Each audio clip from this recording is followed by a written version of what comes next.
Hey, hey, hey. Time for another out-of-this-world story from rSpace.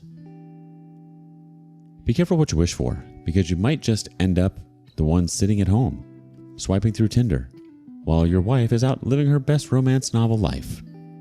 Today on rSpace, this cheater wanted to spice things up, but it seems like the only thing getting spiced up is his resentment. My husband's open marriage suggestion backfired on him. My husband, Leo, 34 male, and I, 30 female, have been together for 7 years, married for 4 of them. We don't have any kids, and we don't intend to. 2 years ago, Leo asked me for an open marriage. I was devastated at the time. I couldn't understand why he didn't just want me. I couldn't even comprehend the idea of sharing him either.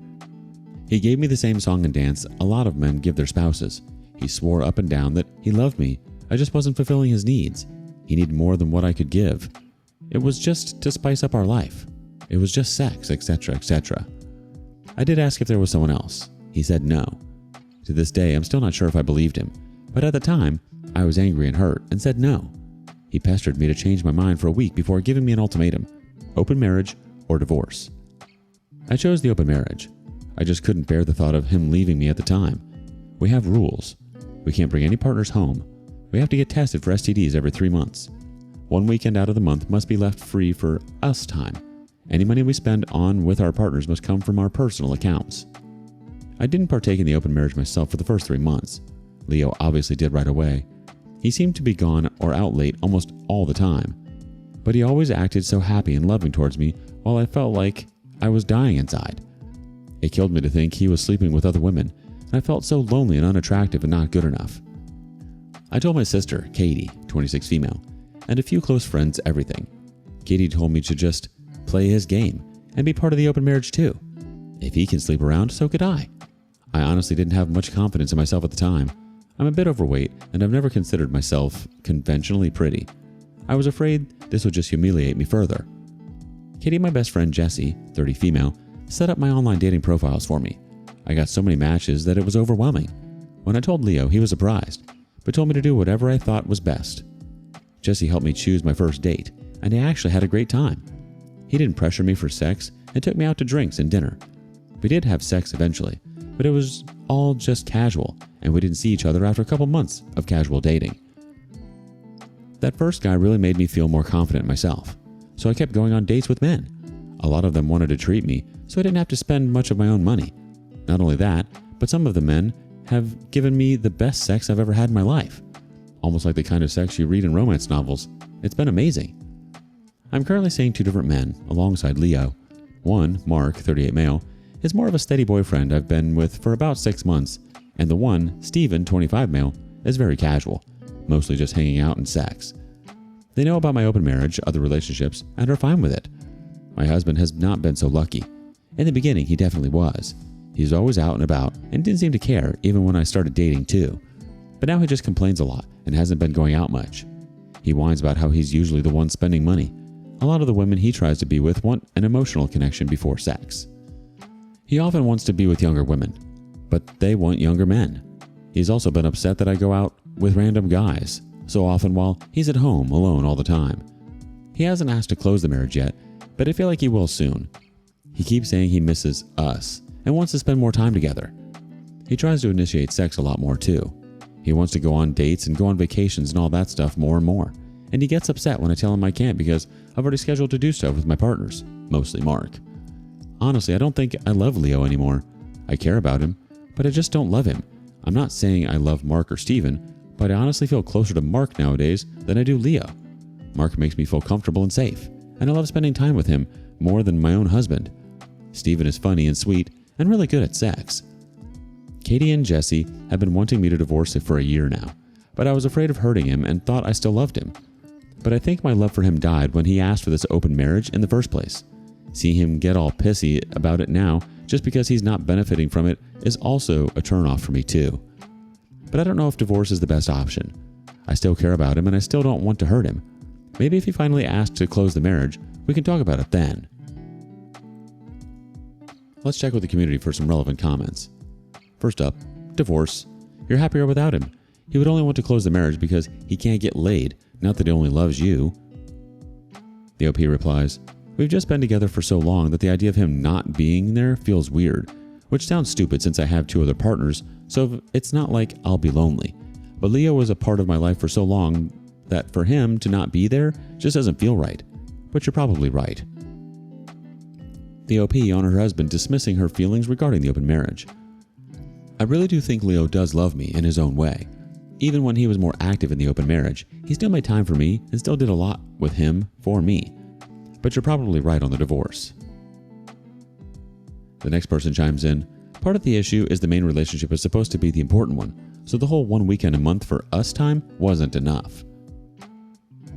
The OP replies, I actually did argue that in the beginning, but he insisted that he needed to keep his weekends free. He did spend a lot of time at home during the weekdays, so in his mind, that made up for it. Someone else chimes in, what if he finds evidence of your open marriage and frames you as a cheater and then brings you to the cleaners? At this point, I wouldn't trust Leo. What you're experiencing is normalcy. You're used to his presence in your life, but how long are you going to live like this? The OP replies, Jesse had the same train of thought of you and actually took screenshots of his dating profiles during the beginning of the open marriage. She also told me to save screenshots of any texts we had about the open marriage. I don't think Leo would do that, but I also didn't think he'd ever ask for an open marriage. So what do I know? Oh, Leo, the classic tale of the husband who opens Pandora's box only to find out it's filled with his own disappointment and loneliness. It's almost poetic, really. He wanted to have his cake and eat it too, but now he's discovering that cake is surprisingly scarce in the open market. So, Leo misses us time now. How touching. Maybe he should have thought of that before turning your marriage into an all-you-can-date buffet. If he does ask to close the marriage, just make sure you remind him of the menu he ordered from. You're not obligated to keep dining at the same sad restaurant just because he finally realized he prefers a set of table over a reservation roulette. In the end, it seems like Leo's grand plan backfired, and you've discovered a whole new world of possibilities.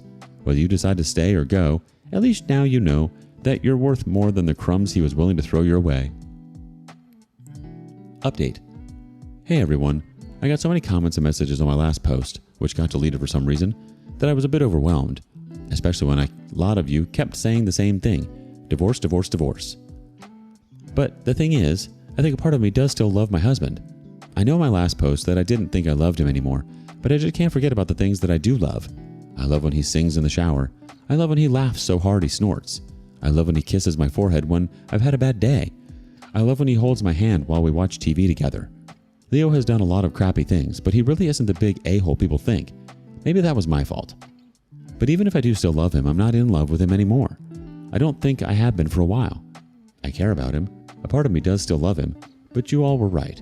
I should have just divorced him when he gave me the ultimatum in the first place. This past Saturday, we had the big talk. I initiated it. He didn't seem too surprised. I just told him that I noticed he didn't seem to like me going out with Mark or Steven and asked if there was a problem.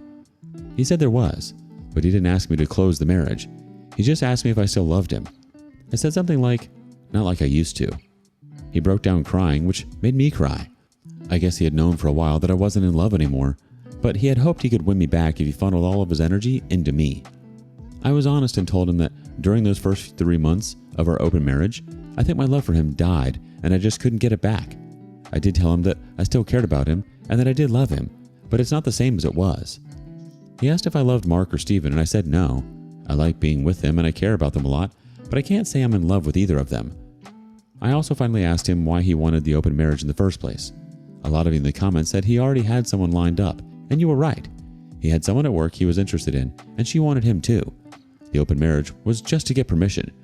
He honestly never expected me to also get my own partners because of how unconfident I was, but he didn't want to stop me either because he thought nothing would come of it. He didn't really like me seeing other men, but he knew it wouldn't have been fair to tell me no when I gave him permission first. I guess Mark and Steven made him insecure because I was spending so much time with them on a regular basis. The open marriage was just sex on the side for him. He only did hookups, and they never lasted long. He genuinely always just loved only me, but he thought I was falling in love with my partners and he was losing me and wanted to win me back. We cried a lot and talked a lot. We decided to get a divorce. Since the house is in his name, I'm going to move out and live with Katie for a while. He told me I didn't have to, and I could stay until the divorce is finalized, but I just can't. It's too hard to even look at him sometimes. I don't know how I feel, to be honest. I thought I would be relieved or sad, but I'm just tired. I wish I could have been like you all wanted me to be, clapping back or being sarcastic and snarky or rubbing it in his face. But I don't feel like I've won anything. I just feel lost. Now for some more opinions from the community. First up, I'm wondering if that maybe the other women ended it, so now he was back to what he was comfortable with, his wife. He went and had his fun, and when that died out, he was not left with a wife waiting for him at home. The OP replies, he and his coworker were only sleeping together for maybe a month. She fulfilled his kinks that I never liked indulging in. That's why he was with most of his partners, because I wasn't interested in his kinks. Someone else says, he stepped out of the marriage first and tried to have his cake and eat it too. The thing with open marriages is that you can never count on how emotions will change. Sex is a very intimate action and many people will develop emotional connections. Those connections come at a price. He placed a bet and he lost. At least he's man enough to acknowledge it and own up to it. There is no easy answer, OP. I wish you healing. The OP replies, thank you. Leo just thought the open marriage would be a way for him to get all of his kinks he couldn't do with me because I wasn't into it. He knew how unconfident I was, which wasn't because of him. A lot of people seem to think that he eroded my self-esteem, but he didn't. We can thank my mother for that, but that's a whole other can of worms. So he never expected me to partake in the open marriage either. One more comment says, so he never expected me to partake in the open marriage either. So basically, while he asked for a mutually open marriage, he expected it to be only his side open and then got hurt that reality didn't meet his expectations. OP replied, Leo admitted that he did only expect his side to be open. He was never going to stop me from opening my side. But like I said, he didn't think I would. To be honest, I don't think I would have either if it wasn't for Jesse and Katie pushing me and making profiles for me. Who would have thought that his grand vision for eternal wedded bliss would turn into such a spectacular dumpster fire? He imagined himself as the suave playboy navigating a sea of willing participants, only to end up the sad lifeguard on duty at an empty kiddie pool. Instead of basking in endless orgies of passion, he found himself outdone by his own underestimation of you. Plot twist. You, the woman he thought would meekly remain on the sidelines, ended up living your best life with better company and better sex. As for you, feeling tired and lost instead of triumphant makes perfect sense. It's hard to celebrate a win when the game itself was rigged from the start, and the prize is a life overhaul. Moving in with Katie might be just what you need. A fresh start without the baggage of Leo's poorly thought out fantasies. So here's to you, OP, for navigating this mess with grace. It's not about winning or losing, it's about finding peace and moving forward. What would you have done? Do you have similar stories? Share it with us in the comments below. And thank you for joining us today on rSpace. Be sure to like and subscribe and hit that notification bell so you don't miss out on our next video. See you next time.